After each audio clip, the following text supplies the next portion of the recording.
Hola amado, Dios te bendiga, buen día. Qué bueno saludarte en este momento. Deseo grandes bendiciones para tu vida. Hoy quiero invitarte a estudiar la palabra del Señor.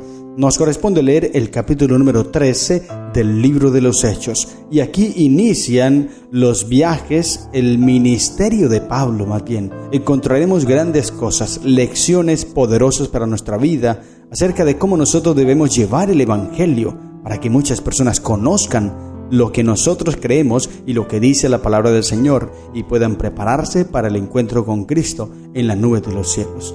3 lecciones encontramos en este capítulo. Primero, la obediencia a Dios puede llevar a nuevas oportunidades y desafíos. Fue lo que pasó en la vida de Pablo, de Bernabé, de Juan Marcos y de estos misioneros que estuvieron dispuestos a hacer lo que Dios les pidió. Y cuando tú y yo hacemos eso, querido hermano, entonces encontramos nuevas oportunidades, habrán desafíos, claro que sí, pero Dios estará a nuestro lado y encontraremos grandes victorias, experiencias lindas para nuestra vida. Por eso es importante obedecer la palabra del Señor e ir donde Él nos envíe. Segunda aplicación, la predicación del Evangelio debe ser para todos, sin importar la raza o condición social. Esto lo he estado recalcando y en el libro de Hechos nos damos cuenta que es así. En el capítulo 10 y 11 de este mismo libro de Hechos pudimos ver cómo Pedro tenía prejuicios en su mente. Para él los gentiles eran inmundos paganos, no merecían la salvación, no merecían que se les predicara. Ellos ya estaban perdidos. Era el concepto que Pedro tenía en su mente. Había prejuicios en su vida. Él no predicaba el evangelio a todo el mundo, pero Dios le muestra una visión del lienzo simbólico para que él se dé cuenta que aquellas personas que él considera inmundas, Dios las puede purificar y él de hecho las purificó. Así que le dice, no llames inmundo a lo que yo he purificado. Y allí Pedro entendió esta gran verdad, que el evangelio, la predicación del evangelio debe ser para todos sin importar la raza o condición social. No importa quién sea, no importa dónde viva, no importa lo que tenga, no importa lo que crea. Tú y yo podemos llevarle el mensaje de salvación, la verdad presente, y Él podrá aceptarla en el nombre de Cristo Jesús. Por eso no te dejes detener por los prejuicios, querido hermano, querido amigo. No te dejes presionar por las barreras que hay. Ve, avanza por fe, porque Cristo estará a tu lado. Y tercera aplicación que encontramos en este capítulo, la fe y la perseverancia son fundamentales para superar la oposición. Fe y perseverancia. Y mira que esta es una de las palabras o de las cualidades más bien que tienen los cristianos, los santos de Dios. Perseverancia es la misma paciencia. Mateo 24:13 dice, el que persevera hasta el fin, éste será salvo. Apocalipsis 14:12 dice, aquí está la paciencia de los santos. Esa misma palabrita, perseverancia. Los que guardan los mandamientos de Dios y tienen la fe de Jesús. Cuando lleguemos a Apocalipsis podremos profundizar más en estos detalles, pero esa palabrita paciencia es la misma perseverancia, constancia, mantenernos, no dejarnos desanimar por las barreras, por los obstáculos que encontremos, sino más bien avanzar, ser constantes, perseverantes. Como lo dice Pablo allí en la primera carta de Corintios capítulo 15, versículo 58. Así que, hermanos míos, estad firmes y constantes. Nótese bien cómo él lo reafirma, lo recalca, porque fue lo que le dio éxito en su vida ministerial, lo que le dio éxito en su vida como misionero, lo que le dio éxito en su vida como predicador, la constancia. Y él ahora aconseja, estad firmes. No te dejes mover ni a derecha ni a izquierda, como le dijo Dios a Josué allí en el capítulo 1 del libro de Josué. No te muevas, no te desvíes ni a la derecha ni a la izquierda, estad firmes y constante. Y ahora dice algo más, creciendo en la obra del Señor siempre, sabiendo que vuestro trabajo en el Señor no es en vano. Entonces, allí están estas cualidades, querido hermano, querido amigo, que tú y yo debemos poseer. No nos dejemos vencer por los prejuicios, no nos dejemos vencer por la oposición, y más bien, prediquemos con perseverancia, con constancia, porque esto es fundamental para superar la oposición. Te invito entonces a leer la Biblia en Hechos y encontrar estas grandes lecciones para tu vida. Dice Hechos 13. Había entonces en la iglesia que estaba en Antioquía profetas y maestros: Bernabé, Simón el que se llamaba Níger, Lucio de Cirene, Manaén el que se había criado junto con Herodes el tetrarca, y Saulo. Ministrando estos al Señor y ayunando, dijo el Espíritu Santo: apartadme a Bernabé y a Saulo para la obra a que los he llamado. Amén. Qué interesante, mira, cómo el Espíritu Santo es el que selecciona. Y aquí vemos una gran ley, verdad, que hay en la Biblia. La iglesia no la gobiernan los hombres. La iglesia, aunque sí, hombres están allí administrando, sin embargo la iglesia es gobernada por Dios y es el Espíritu Santo el que determina cuáles son las decisiones que se deban tomar. Por eso cuando nosotros nos reunimos en una junta de iglesia, cuando nos reunimos en un culto o cuando vamos a tomar alguna decisión en la iglesia, no podemos hacerlo sin antes orar, clamar al Señor y permitir, o más bien darle a Él la oportunidad que nos oriente.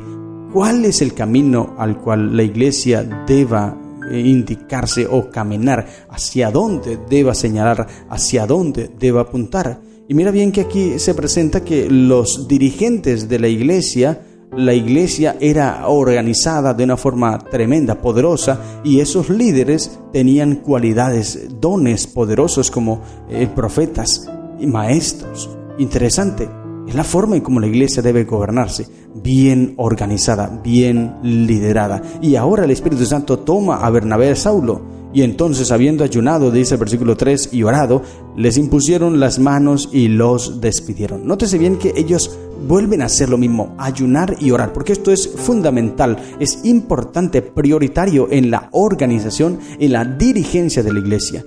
Porque si tú y yo debemos entender algo, querido hermano, mira bien, nosotros como líderes de iglesia, y tal vez estoy hablando para un anciano de iglesia, para un predicador, para un director de un ministerio en la iglesia, debes entender esto y tenerlo claro.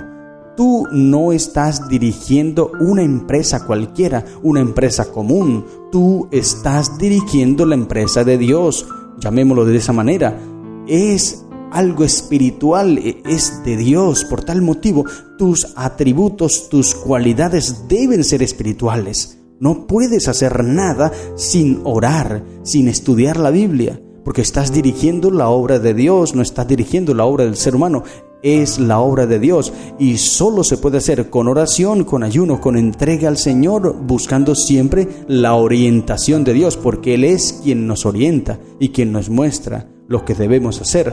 Esto lo entendían y lo tenían muy claro los primeros líderes de la iglesia primitiva. Es importante. Y cuando ellos se reunían, no pasaban por alto la oración era fundamental, como hoy debe ser para la iglesia también. La oración debe ser fundamental. Pero lamentablemente algunas juntas de iglesia llegan tal vez, de pronto puede pasar, espero que no, pero puede pasar que lleguen a reunirse como junta de iglesia, no oran, no leen la Biblia, empiezan la junta y por eso se toman decisiones allí y después se equivocan. ¿Por qué? Porque no han pedido a Dios que los oriente, que los acompañe en la reunión y les dé sabiduría para tomar decisiones. Recuerda, es la obra de Dios, por eso es a Él a quien debemos pedirle ayuda. Versículo 4, empiezan los viajes misioneros, dice el texto. Entonces ellos, enviados por el Espíritu Santo, descendieron a Seleucia y de allí navegaron a Chipre. Y aquí es donde comienza el primer viaje misionero de Saulo o Pablo. Él y su compañero Bernabé fueron enviados bajo la dirección directa del Espíritu Santo, evidentemente con instrucciones específicas procedentes de esta fuente divina. El Espíritu Santo es quien los conducía, era quien los dirigía para llevar el mensaje a otras personas. Y esto no es diferente hoy día, querido hermano. Hoy día el Espíritu Santo sigue siendo el mismo que lidera, que orienta y que nos muestra cuál es el camino. Por eso es que cuando vamos a hacer una campaña evangelística, cualquier plan misionero evangelístico en la iglesia, debemos primero que todo clamar y pedir orientación al Espíritu Santo. Porque es que puedes traer al mejor evangelista del mundo, Puedes traer muchos métodos importantísimos de evangelismo, excelentes, que han dado éxito en otros lugares. Puedes traerlos e implementarlos en tu iglesia, pero si no clamas la dirección del Espíritu Santo, nada de lo que hagas tendrá éxito, porque es el Espíritu Santo quien dará éxito a la predicación de la palabra del Señor. Esa fue la clave más bien que tuvo Pablo y Bernabé y sus compañeros, porque ellos eran dirigidos por el Espíritu Santo.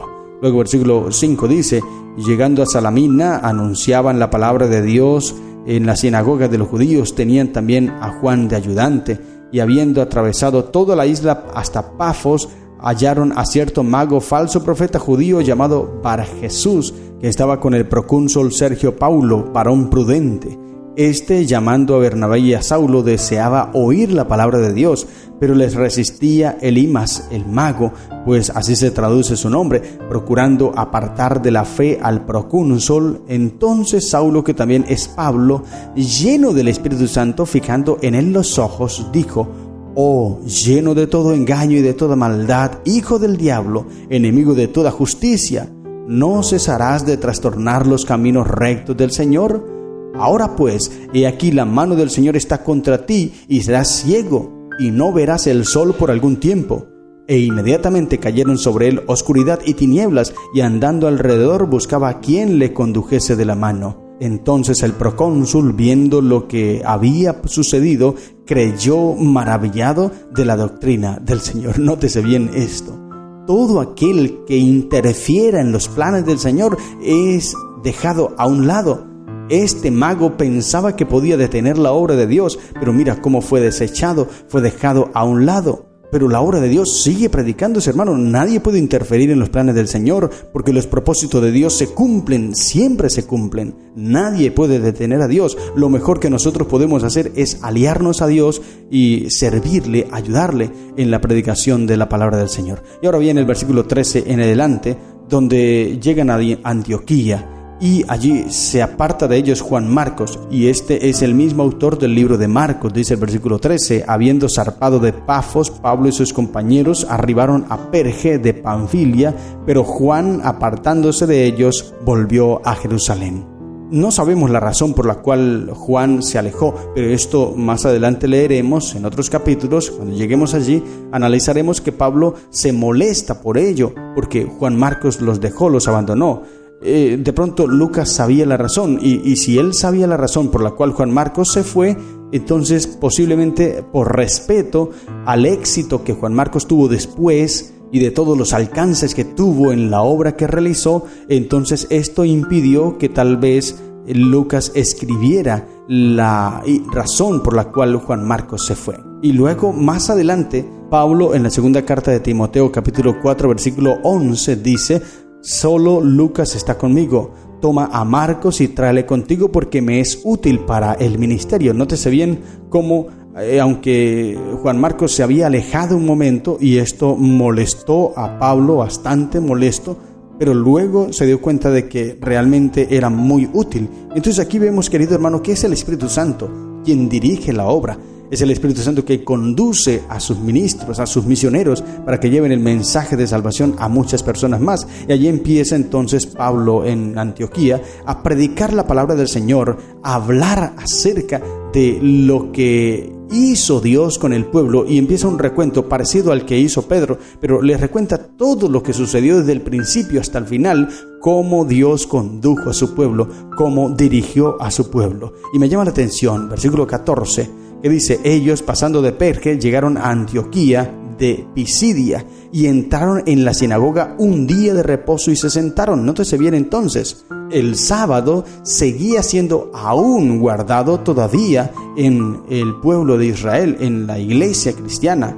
Hoy día muchos dicen que el sábado quedó clavado en la cruz, pero mira, habían pasado muchos años desde que Cristo murió y fue llevado al cielo. Sin embargo, se seguía guardando el sábado. Y vamos a ver a lo largo del libro de los Hechos de aquí en adelante que el sábado seguía vigente y sigue vigente hoy día.